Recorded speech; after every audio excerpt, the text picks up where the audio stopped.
Hey guys, we're so excited. We're going to do things a little bit differently today. We're still on the Toe-to-Toe podcast. We've still got Team Monica and Team Jen, but we are actually going to turn it around and learn about them. I wanted to find out where they came from, why they got into real estate, and why they started this podcast. So when I was talking to them, I said, hey, there's probably more people than me that want to figure this out. So hi, Jen. Hi, Monica. Hi, TJ. Hi, TJ. You know, TJ, I ask myself every day, why did we start this podcast? So it's a great question.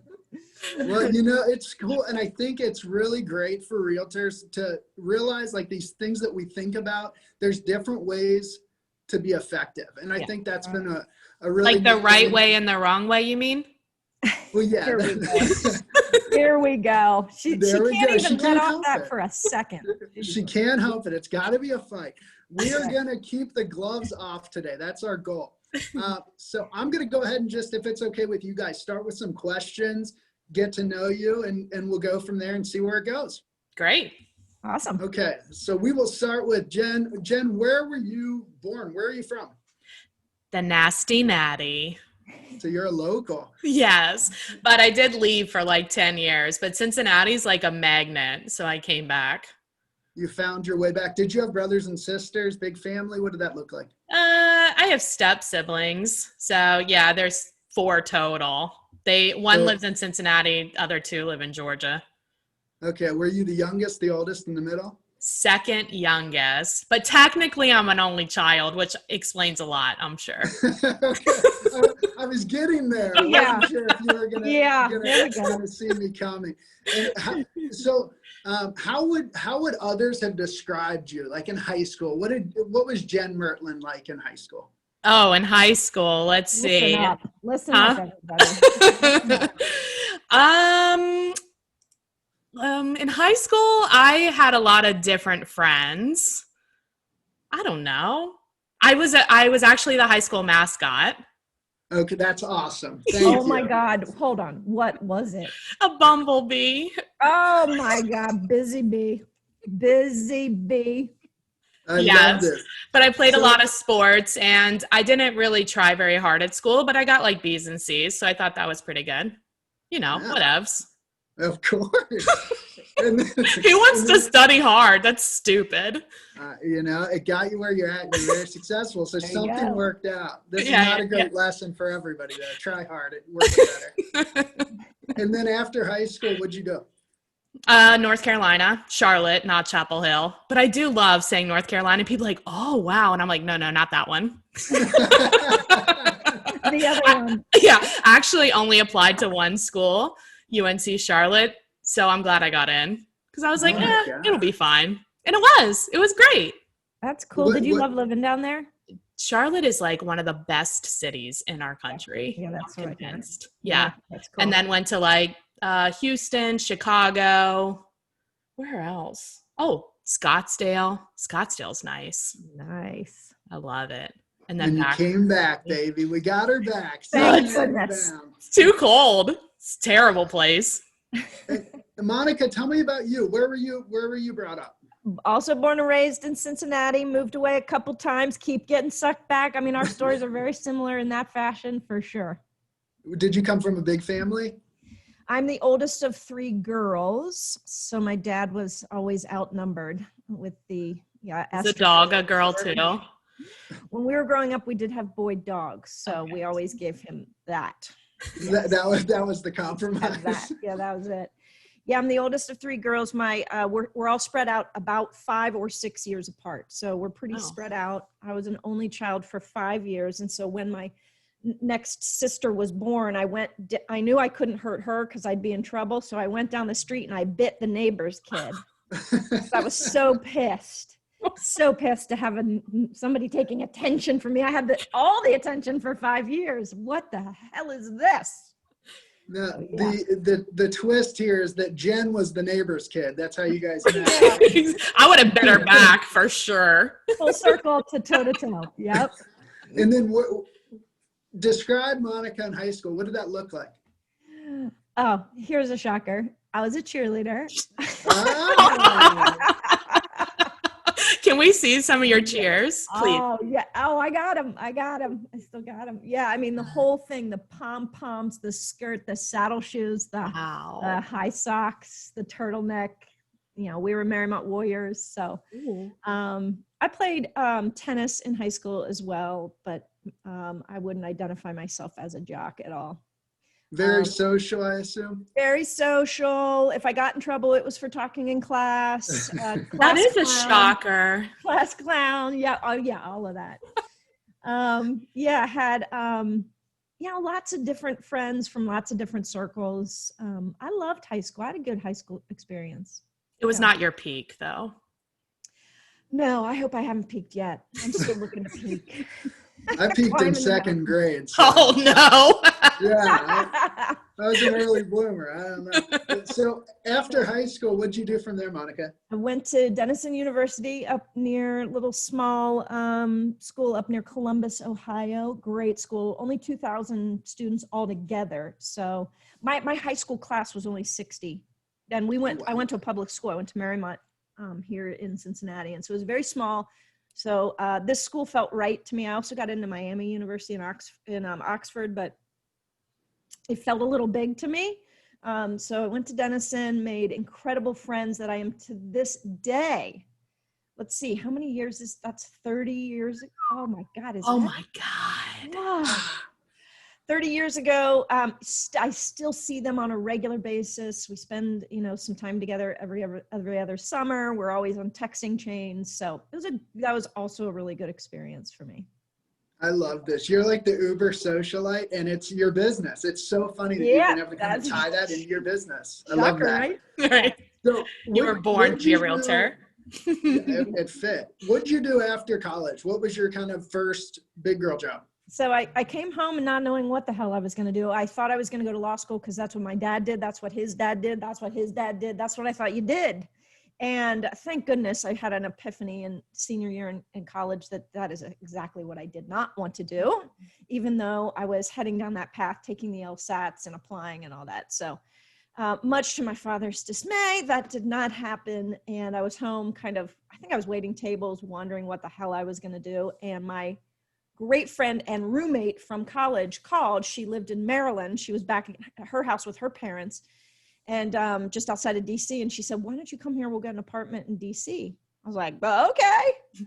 Because I was not ready to quit the party. And a bunch of our friends were there in DC. So this is crazy. It just so happened that my mom had heard about a girl that was a year ahead of me in Marymount that was just leaving a job on the Hill for a local congressman.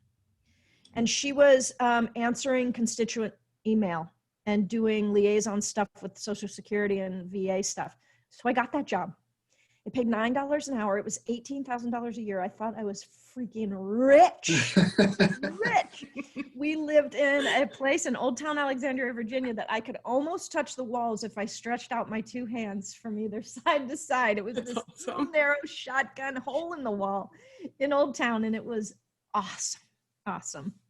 So I learned more about the U.S. government in working there for about a year and a half than I did in all of school. I can tell you should have a political career now. What would you run for?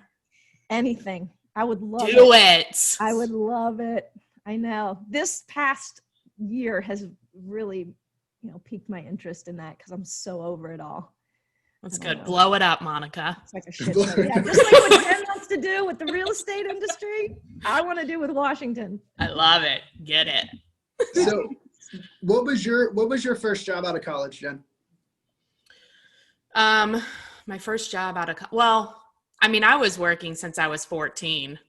My first job ever was pumping gas outside. We had a full service gas station. Yes. Did you clean windshields and stuff? Yes. And before I could drive, I was 14. I didn't drive till I was 17. So I checked oil, I pumped gas, and I cleaned windshields.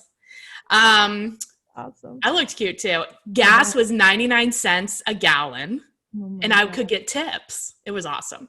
Anyway, out of college, I think my first job was actually cold call commission sales at Career Builder. Go figure. What a shock. Do you see that? I loved it.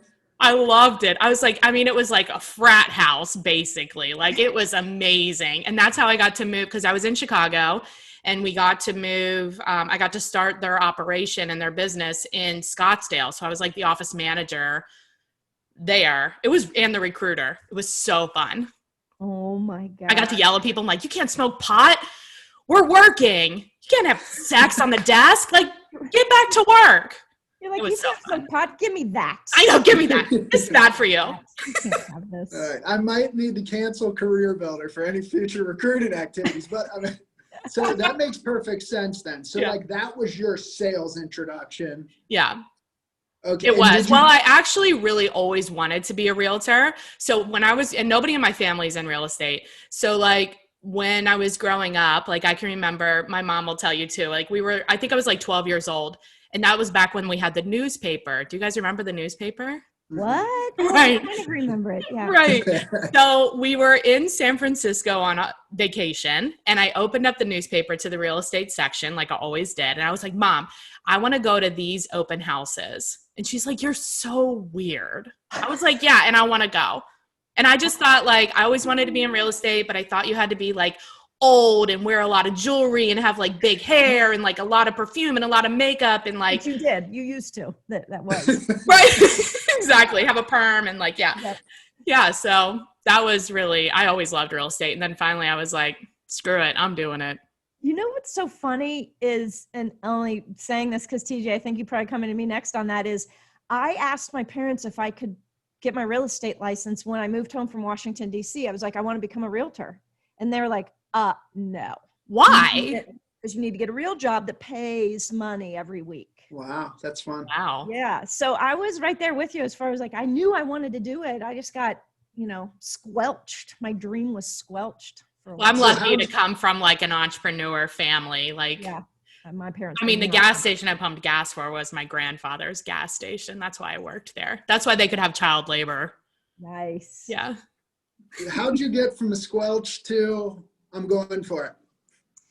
I went to work I had a couple jobs, but the job that I had the longest was I was in radio sales. So I was selling ad space or ad times on airtime for radio stations, WOFX, the Fox, classic, Oh, yeah. Cincinnati, Ohio. Boom. And did a few different jobs within that company. And the last one I was doing, I was a regional sales manager for the entertainment division of Clear Channel, which they manage a lot of amphitheaters, like music venues around the country. Yeah. And so we were selling corporate sponsorships to the venues. So I had a region of sellers that I was managing. I was traveling a lot. I had just met my wife now, my girlfriend at that time, Sharon.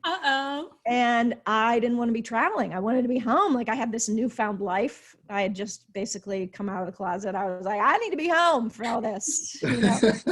So I was miserable, and there were 5 of us, and they were going to redistrict everything and shut it down to 4. And so somebody could take a pay like a buyout. Yeah, like a, what do they call that? Severance. Severance. Yeah.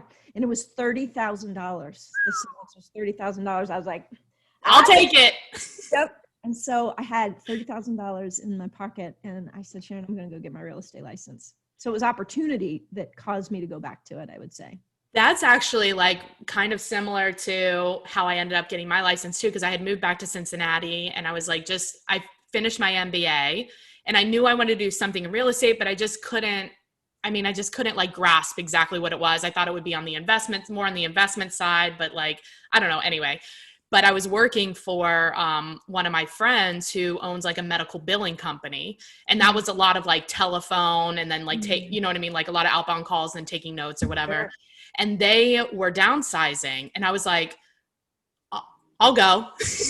I was like, I'll go. It was awesome. So yeah, it's like that, package allowed me to do, like, I didn't actually get my license at that point. I was wholesaling short sales, but like it allowed me more time to do it.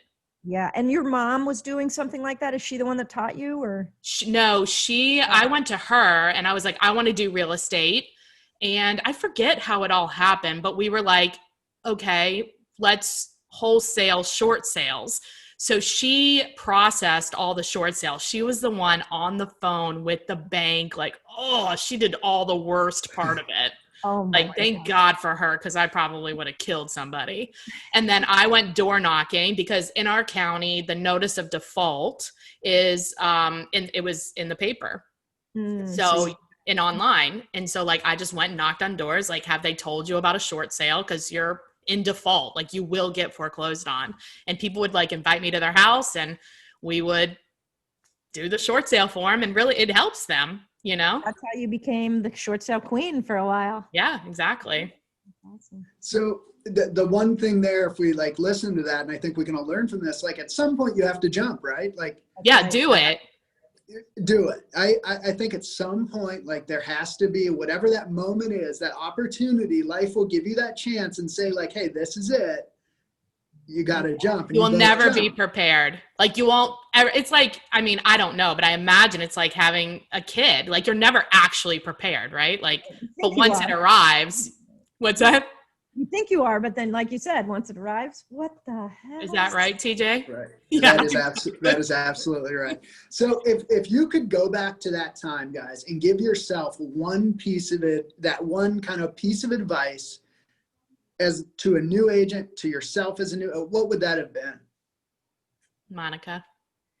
So for me, what comes to mind, and I don't know if this will apply to everybody, I innately knew that when I got my license, I needed to talk to people. So I would come in the office and I would call people and I would just tell them I was in real estate. I didn't understand. Hang up. What's that? I'm in real estate. Click. I'm in real estate. You know anybody who can help? I wasn't quite coming from contribution yet, which I learned later. I was more asking. But either way, I knew that I needed to just talk to people. So I was constantly on the phone. And the advice I would give is not to get off your path that you know is the right path. I ended up then, of course, seeing shiny objects and seeing what other agents were doing and trying to follow in their path and trying to follow all these unnatural things for me. Cold calling was very unnatural. Like when I was calling, I was just calling people I knew. And that to this day is the secret of my success. And I knew it from day one. And I spent and wasted a lot of time in between there trying things that I thought looked like were working on the outside of other agents' businesses, and not really paying attention or seeking out people that were having success like I wanted to have success. I was just, squirrels and shiny objects. So that advice would be, if you know it innately, stick with it and find people that are doing business like you want to do it and learn from them. Right. Like shadow them. I think that's good. I have a funny story so Monica was actually my first real estate coach. We were in the same office. I don't remember, I think I was probably just always asking you, what do I need to be doing? Whatever. And she made me this board and she decorated it. Of course, she decorated it. It was fabulous. With your whys, right? With the things you wanted. It was like trip and. Oh, maybe. I don't remember. I just remember I really liked it. And then it had all the 25 magnets on it. And so every time I made a cold call, a contact, I'd have to move the magnet. And this bitch would check on me throughout the day and be like, have you moved your magnets?